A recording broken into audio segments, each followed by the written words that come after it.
All right, this is Fred Swan. I'm here at Goodland Wines with Matt Dees and Ruben Solorzano, and just checking in with them. Tasted through the lineup. Very, very nice wines. One of the things that distinguishes these wines is that they don't list grape varieties on the label. They're listed as you might find in Europe, based on just the area or the region. So Happy Canyon Red, for example, or Santa Rita Hills white wine. So Matt, what's the thinking behind that? Sure. Yeah, I think for the four of us who live here and love this county so much, I think we wanted to try to, in essence, canonize the different ABAs and get conversations started about, what grapes do best in certain regions, and this was in essence our thesis on what does do best here. We're trying to get a bit more towards that model, I suppose, where you talk about Santa Rita as opposed to you talking about Chardonnay. Kind of focusing again on region, on ABA, as opposed to producer and grape. It was just kind of a way for us to get talking about it, because we talk about it a lot at night. We catch up a lot about the different possibilities and kind of hopefully one day everywhere in the U.S., after we have a couple hundred more years of research on vineyard sites, moving that direction. I got about 23 years working with the vines and working with different varieties. I see how what we planted 20 years ago and now what we changed, and replanting again. And I think it's still early to say 100% sure what is the best to grow here. But right now, I think we pretty close to see that this is the wines that be in the top for the different ABAs. Mm-hmm. And so the three, you've actually got four regions in a way covered. You've got Santa Ynez Valley in there too, but the three main regions: Ballard Canyon, Happy Canyon, Santa Rita Hills. Matt, what would you say are since people aren't necessarily aware of these, what would you say are the key takeaways on each of those three, or what makes those regions different? And for the novice, what varieties is it you think grow best in those areas? No, absolutely. I think, going back really quick to the first question you asked about why we did this and why we started this project and why we don't list grapes. I think the Santa Barbara County wine country is the perfect place to start this conversation, because there's within such a small space. I mean, the county's not huge.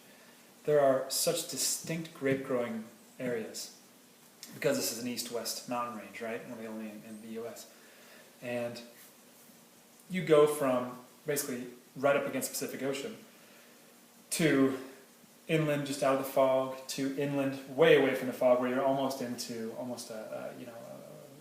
continental, really warm days, really hot days, very cold nights. So the distinction between these regions is just massive, and the grapes that grow within them is shockingly disparate, right? Because you have Chardonnay growing 10 miles away from Syrah, growing 6 miles away from Cabernet, sometimes in the same vineyard. The way that we look at these areas, as you go further west to east, so starting with the Santa Rita Hills, almost out by the ocean, very, very cool days, very, very cool nights. So you're dealing with a diurnal shift like this. In the days, 78, 80 degrees. At night, you get to 60s. I mean, it's just this little, very gentle, never really heats up. So Chardonnay and Pinot Noir, to me, are the king and queen of Santa Rita Hills, at least the far western side. As you come inland, you're increasing your diurnal shift. You're getting a little bit away from that afternoon, or the influence of the ocean, maritime influence. You go in, you get a little bit warmer days, you get a little bit colder nights. That's when you get into Ballard Canyon. And to me, Ballard Canyon, because of those 85-degree days that still get the ocean breeze in the afternoon, and they take it down to maybe 52, sometimes 48. I mean, it can get pretty cold around here. But you get ripe flavors, but you maintain this very cool climate aromatic profile. And it to me, is home to so many wonderful grapes. I mean, Cab grows really well here. Sangiovese grows really well here. Our thesis on this, and our thought really, hypothesis was that Syrah was the king here. The white, it's a discussion. We don't know yet whether it's Marsanne, Roussanne, Sauv Blanc, and we're still debating that. As you go further inland and further east, you get into Happy Canyon, which you're dealing with very, very hot days, getting up to, I mean, it was 115 a couple of years ago. It felt like a convection oven. But then at night, you're going down to, I mean, frigid temperatures, getting into the 40s. Yeah, 40s, 48, 50. So this massive diurnal shift, right, where by the time you start the morning, the sun comes up, it's ice cold still. So it takes a long time for those vines to get back up to their metabolic temp. And once they're there, it skyrockets up very quickly. So you get a lot of ripe flavors, but you maintain some herbaceousness. You maintain a fairly high amount of acidity because of the very cold nights and the actually relatively short window of ripening. That for us is the home of Sauvignon Blanc in this area and the home of Cabernet Sauvignon. Taking Ballard Canyon, for example, within Ballard Canyon, you have a number of different elevations. You've got a lot of different facings with respect to the sun, more shield from the wind, less shield from the wind, and quite an array of different soils. You've got everything from super, super fine sandy soil to like fairly dense chalk. How do you decide which vineyards to work with to find your sort of prototypical Ballard Canyon wines with that amount of diversity?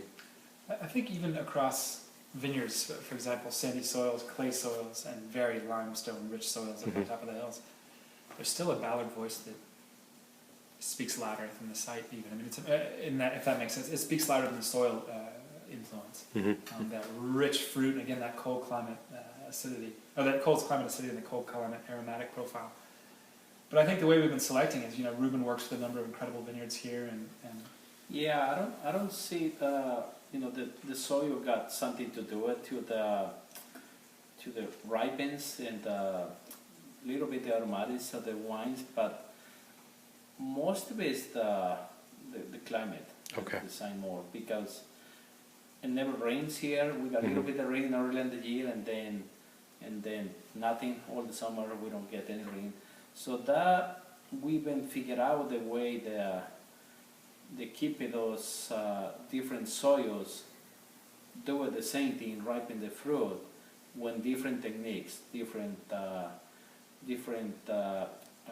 grass that we plant in different grass and different soils, different irrigations to the vines, different nutrients. Some of the soils require more nutrients like compost or some organic fertilizers, and some of the other ones don't require anything. Some other ones like heavy soil, we gotta plant in something really aggressive weeds that suck the water there. So I think we figured out that part, and it's like even in the same ranch, sometimes every block that we do with different techniques and the farming, try to adapt the vine to the conditions of the soil. But the climate is pretty much the same, with a little bit of difference, depends on the elevation. And I think though that also is an important thing with Santa Rita Hills, for example. We are seeking out south-facing slopes more and more for Chardonnay and north-facing slopes for Pinot, because that's what we feel does best in those situations. So within regions, we are identifying certain aspects, certain soil types now and again that suit what we believe is the typical, the sincere expression of the region. Okay.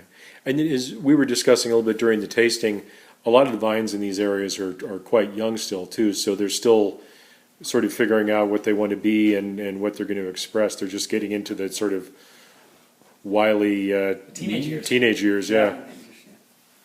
They all, that's going to be really interesting to see. We've had the pleasure of working with Sanford and Benedict for a while. Vines planted, owned, rooted in 1971. And then you go across the road to Fiddlesticks, which was maybe 12 years old now, or you go up to La Encantada, or you go to all these other regions, or other vineyards that are young by comparison. And there's a vastly different style.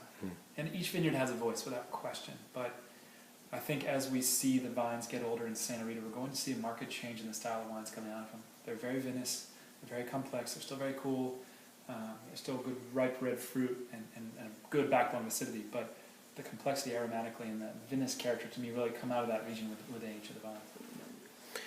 And then, Matt, a lot of people know you from your work at Honada as the winemaker there. The focus is different, obviously, in many ways, but Is there a significant difference in your winemaking style in general between the two? No, I think I've always really considered myself pretty hands-off, and that's no different here. At Honada, we really concentrate on soft extraction, on very gentle extraction, and really staying away from getting too much of that dry extract. Besides that, we're really not doing much bells and whistles and magic tricks. We really work closely with Ruben on all the projects, and I don't know, I'm one of those guys who believes that once that fruit gets in the winery, it's 98% done. 95. But there really isn't stylistically a different way we're making the wines. We're picking them different in some ways to try to express different regions. Obviously, we're only working with Ballard for Honada, so we're experimenting with picking Chardonnay at 20 bricks, 21 bricks. We're experimenting with picking Cab from Happy Canyon at 21, 22 bricks. Kind of experimenting and with different ripeness, and that leads to different production techniques. But I wouldn't say it's market. Thank you.